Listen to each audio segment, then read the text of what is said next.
Sobre el tema de Venezuela,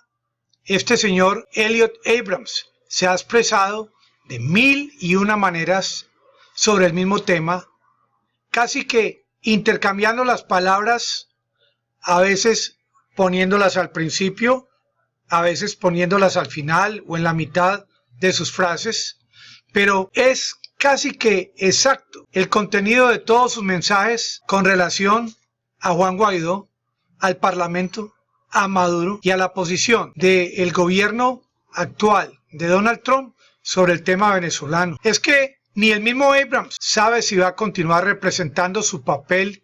hacia el tema venezolano, porque él mismo desconoce quién va a ser elegido de parte del gobierno de Biden como su superior. Sin embargo, él continúa dando la misma explicación de que el asunto venezolano es un tema bilateral y que el tema de las sanciones van a continuar, van a seguir hacia adelante, lo mismo que el tema del bloqueo. Pero lo único claro y concreto es que aunque recientemente en el colegio electoral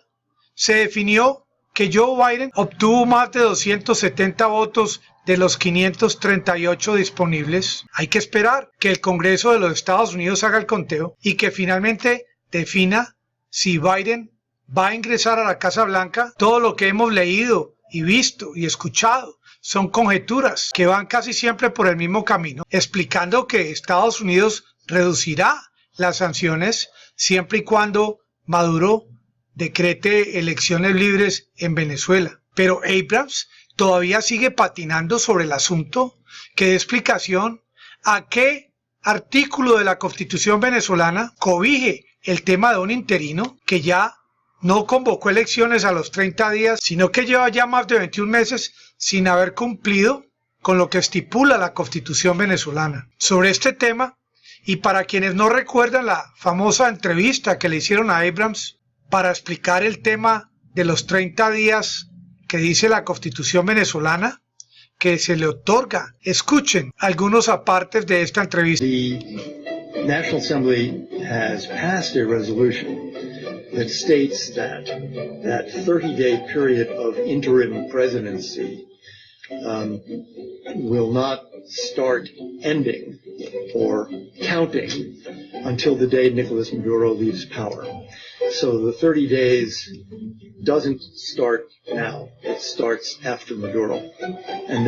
that's a resolution of the National Assembly. Es increíble porque esta explicación un poco burlesca ha sido apoyada por 50 o más países, quienes consideran que la abstención premeditada en las pasadas elecciones el 20 de mayo del año 2018 es algo jurídicamente legal, y sobre estas bases la oposición venezolana, los países que apoyan a Guaidó, los Estados Unidos, han construido un monstruo político que ha logrado un gran debacle económico en Venezuela, un deterioro de sus finanzas y un incremento casi que exponencial del sufrimiento por el que ha pasado una nación de casi 30 millones de habitantes. Y aunque en paralelo a la explicación de Abrams, Guaidó y su gente en Venezuela hablan de desconocer el próximo parlamento del 5 de enero del año entrante y que Guaidó va a continuar como presidente del parlamento elegido en el año 2015 y que Guaidó ahora sí, finalmente todos a la calle el próximo 5 de enero del año entrante,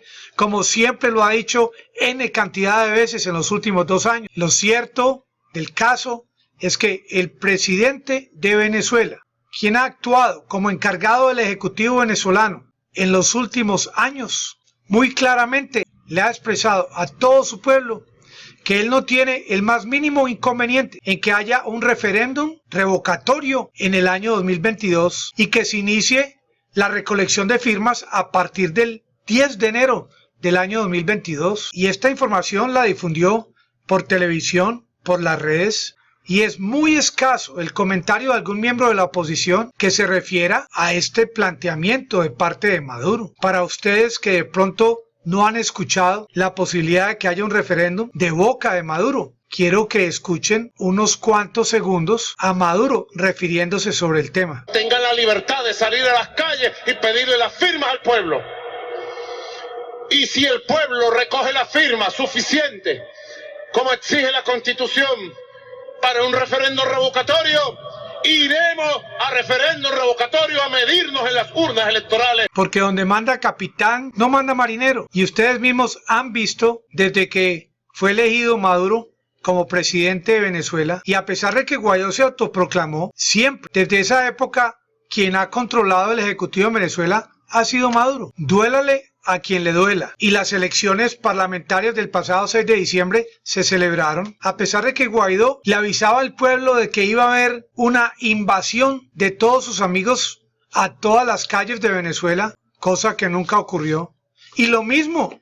continúa diciendo que va a ocurrir el próximo 5 de enero del año entrante. Paso a paso, Maduro permite que Guaidó siga con su historia, y aunque muchos chavistas piden que a Guaidó se le enjuicie o se le lleve a un calabozo, Maduro continúa permitiendo que Guaidó siga con su cuento, siga con el relato de esta historia juliovernesca, que solamente él se la cree. Y así como Maduro anunció que iba a hacer elecciones parlamentarias, también anunció que va a hacer referéndum el 22 en el año 2022, y así mismo va a ocurrir. De igual forma, una y otra vez, él ha dicho que él va a continuar siendo presidente de Venezuela hasta el último día de su mandato, porque aunque hubo abstencionismo en las elecciones presidenciales del 2018, más de 6 millones de venezolanos votaron por Maduro. Inclusive, en esas elecciones hubo candidatos de la oposición que compitieron con Maduro en esta contienda electoral. Y para quienes en Venezuela o en el mundo no crean que van a haber elecciones en el 2024, el mismo Maduro por televisión y por las redes ha dicho que sí van a haber elecciones en el 2024. ¿Y qué miembro de la Fuerza Constitucional Venezolana, de cualquiera de sus ramas, ha salido por televisión o por las redes a decir que esto no es cierto y que no las van a permitir? No se ha escuchado al primer hombre o mujer perteneciente a estas fuerzas emitiendo este tipo de conceptos. Bueno, relampaguee, va a haber elecciones de alcaldes y alcaldesas. Y llueva. Trueno relampaguee en el 2024 y elecciones presidenciales. Porque yo no me puedo prolongar el mandato con una consulta por internet. Ya es un asunto de conocimiento universal el tema de la injerencia de los Estados Unidos en Venezuela y sus efectos tóxicos y nocivos, tanto a nivel social, económico, como a nivel espiritual, ya que estas sanciones y este comportamiento de parte del país del norte hacia Venezuela afecta el tema de la dignidad de los seres humanos que habitan en territorio venezolano. Ya la próxima administración de los Estados Unidos debe devolverle a Venezuela su libertad y su soberanía, y no supeditar el tema del levantamiento de las sanciones y del bloqueo con la salida de Maduro de Miraflores, como lo decía Trump, que la única forma de negociar era la salida de Maduro. Ya el tiempo de las amenazas y el chantaje se han convertido en un disco rayado que no ha hecho otra cosa que drenar la sangre de un pueblo, la economía de una nación y la autoestima hasta de sus más pequeños niños y niñas de Venezuela. ¿Acaso si Venezuela estuviese en la capacidad